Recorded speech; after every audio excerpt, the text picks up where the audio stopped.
Ongi etorri Zientzia Euskaraz kanalera. Inoiz pentsatu alduzue zergatik pilatzen den estarroa etxeko dietan? Horren atzean dagoen fenomenoa uraren gogortasuna da. Gaur ikusiko dugu zer den eta nola neur daiteken laborategian. Uraren gogortasuna bi ioik zehazten dute batez ere. Kalzioak eta magnesioak. Zenbat eta kalzio eta magnesio gehiago egon uretan, orduan eta gogorragoa izango da ura. Ioi horien kopuru zehatza jakiteko, balorazio kimiko bat egitea funtsezkoa da. Balorazio kimikoa substantzia baten kontzentrazioa neurtzeko erabiltzen den metoda da.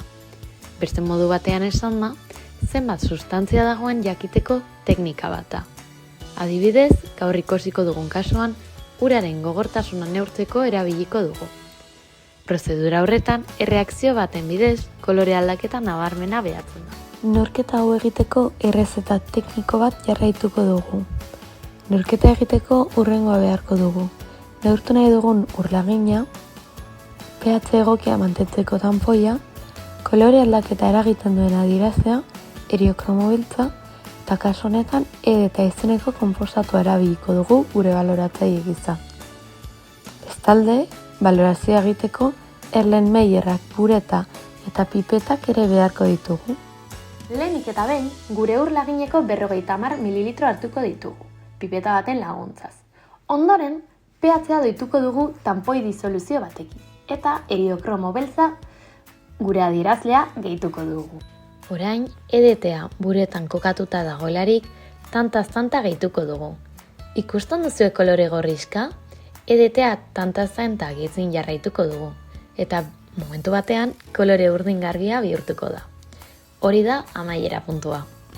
Emaitzen azterketa egiteko eta gure uraren gogortasuna jakiteko kalkulu erraz batzuk egin behar ditugu. Horretarako ezinbestekoa da erabilitako EDTA volumena jakitea.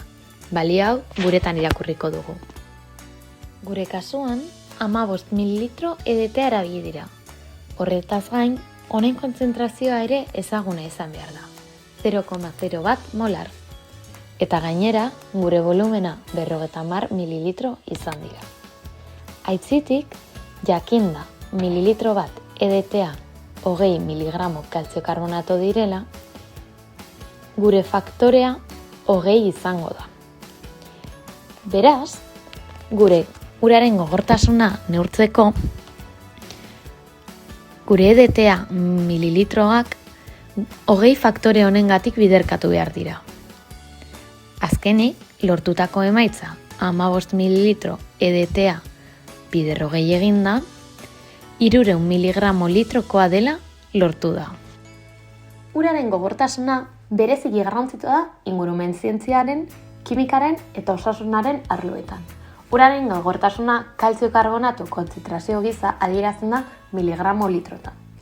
Ura gogor gisa sailkatzen da 100 ppm edo miligramo litro edo gehiago dituenean, eta bigun gisa zifra txikiagoa denean. Giza kontsumari dagokionez, ura gogorra bada, bere zaporean eragina izan dezake.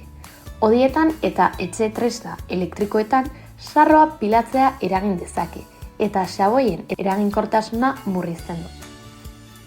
Bestalde, ioi horien kontzentrazio oso txikiak ur bigunegia adieraz lezake, eta horrek osasunean ere eragina izan dezake. Ez baitu funtsezko mineralik.